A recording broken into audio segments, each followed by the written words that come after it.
I played the long game. I am by no means an expert or pro at revenge, but I am a patient person. I disclosed this to a friend, and they directed me here.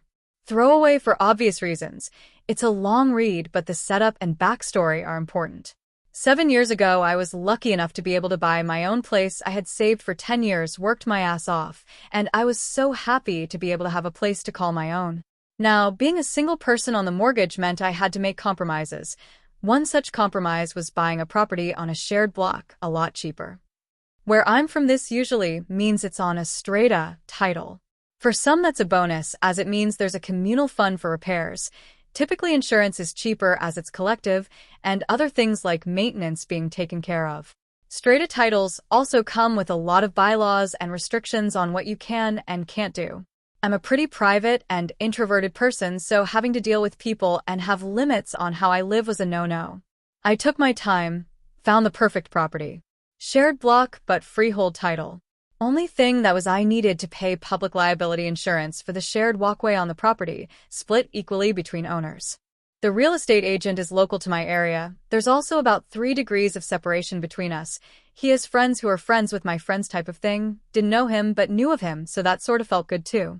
About 5 months after I move in, I get a knock on the door from the owner, landlord, of the property next to me to discuss insurance.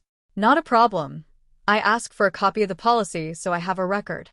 It gets sent through, and lo and behold, it's for strata insurance. I was incredibly confused, and after much back and forth, the property isn't a freehold title, but a strata title. I called my lawyer, who conveyed the title, etc. He was dumbfounded, but over it all did the right thing and made things as right as they could. I arranged for a meeting with the real estate agent. I brought emails and printouts of the ads they had, all saying it was freehold. Emails between the real estate agent and my lawyer discussing its freehold status. Despite it being in absolute black and white, he refused to accept any fault or offer anything to make things right. I don't begrudge that. He's looking out for himself, I get that. However, I wouldn't forget it. I did enter into mediation with the real estate agent, and all I asked for was, when the time came for me to sell, they'd do it or cover the costs. I thought this was reasonable, but they flat out refused, offered me $1,000 to go away, which I refused. I had the option to pursue them legally, and was advised by the mediator to do so, but ultimately I decided against it for a few reasons, the main one being my health at the time. So I planned and plotted, and I schemed and connived as to how to get back at this son of a bitch. And I settled on this. I found his personal Facebook page, which wasn't set to private, saw some photos of a boys on tour trip he went on a few weeks prior, so about 5 to 6 months after I bought the property. I also found his address through a business registration search. On the anniversary of the sale, for 6 years straight, I sent them flowers with a note. Dear real estate agent, remembering you, on this, our special day. She has your eyes. Love, L.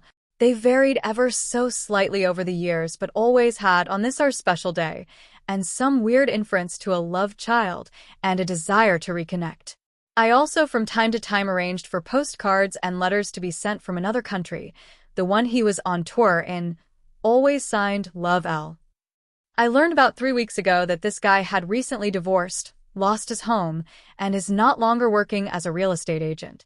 His wife had found out he cheated on her. The story I was told through said friends of friends went along the lines of he would get weird gifts and flowers every year, same day every year.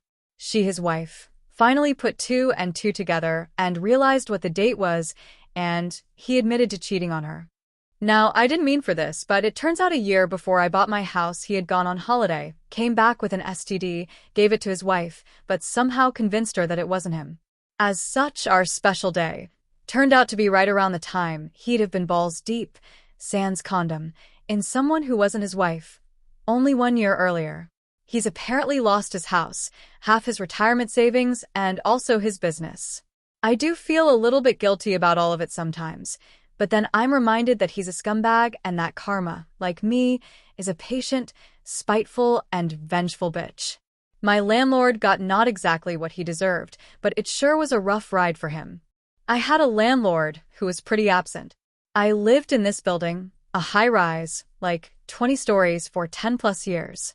He, despite living next door to me, Was absent and cold personally, but cool enough. Rent was good.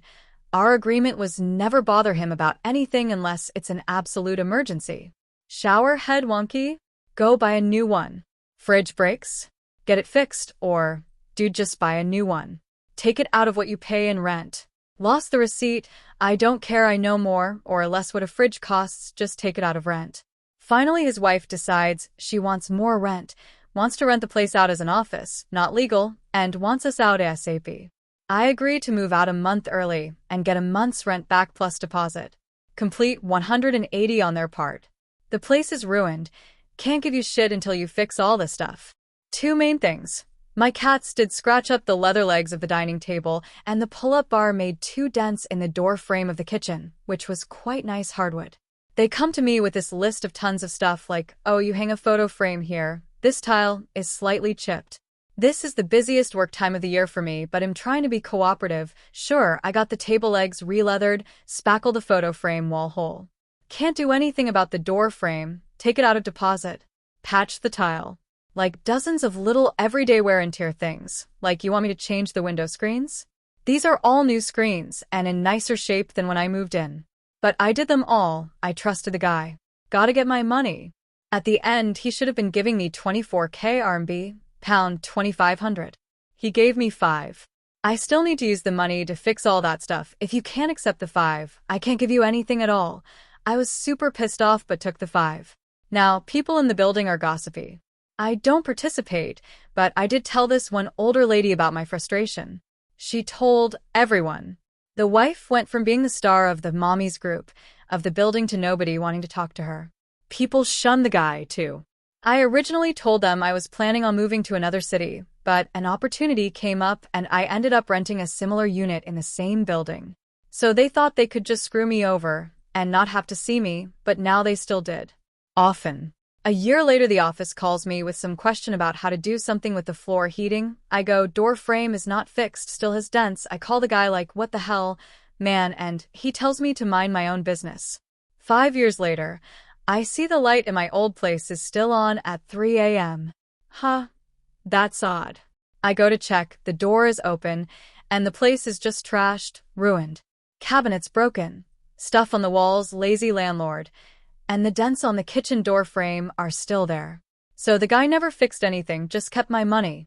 By this time, smartphones were popular, and we had a chat group for the whole building, so about 500 people. I took pictures and posted everything. Apparently, he had also nicked these people's deposit, and there was a huge ruckus when they trashed the place. Cops called. All these people chime in with complaints and pictures. People smoking in the hallways, leaving leaky rubbish outside the front door, videos of people using foul language in front of children, dirty footprints. He got fined a lot for one. Creating a public disturbance 2, degrading the quality of the living space 3, illegally renting a residence as an office, and to top it off, the building management wouldn't grant him permission to have workers in to fix the place, so it sat there empty for like 6 months. The fines were big, too. Take 1.5 months rent from me. Lose a year's rent. Suck it, bro. Got rude guy arrested for suspended license. This story takes place about 20 years ago. In the mid-2000s, my friends and I would frequent a small billiards place in a neighboring town where you could rent a table by the hour or play per game. We'd play a few games, watch whatever sports were on TV, and have casual conversations. There were no problems and no drama until about 3 months of us visiting this place. A guy shows and takes our spot at the billiards table. No big deal. We were all chatting anyway. 20 minutes later, my friend lets him know we want to play next game, and the jerk is super dismissive. Needless to say, we didn't get in during the next game. So, I politely let him know we wanted to play next. Another lady chimed in she wanted the game after us. The guy blatantly ignored me and the other woman. Some more time going by, and the guy leave the table. We see our chance to get in. We put the quarters in, and the balls are dispensed, except the green 6 ball. The guy took it to the bathroom with him. At this point, it was ridiculous, and we notified the manager. The manager noted it was 12:30 and they were going to be calling last call and closing, so he didn't want to make a scene by kicking him out. He gets us another ball so we can play. The guy comes out of the bathroom and knows we realized what he did. He smirks and proceeds to the patio to have a cigarette, bringing along his beer and the green billiard ball. The guy comes back in and tosses the ball he was holding onto the table, hitting a few balls on the table and messing up our game. He goes up to the bar just in time for last call. One of the friends I was with suggested we follow him home and each call the highway patrol to report a suspected drunk driver. 3 of 4 of us agree. So when he leaves, we used our trusty Nextel push-to-talk phones and coordinated several calls to the police. We provided details like license plate, vehicle make and model and color, and mentioned the car nearly hit another vehicle, was swerving between lines, and driving erratically. This was under a 15-minute plan. We had no idea where the guy lived but suspected it was close as he was visiting a neighborhood place, so our time was limited. The one guy who didn't notify the police tailed the jerk and called us giddy when a police officer pulled between him and the guy and turned in his lights to pull him over.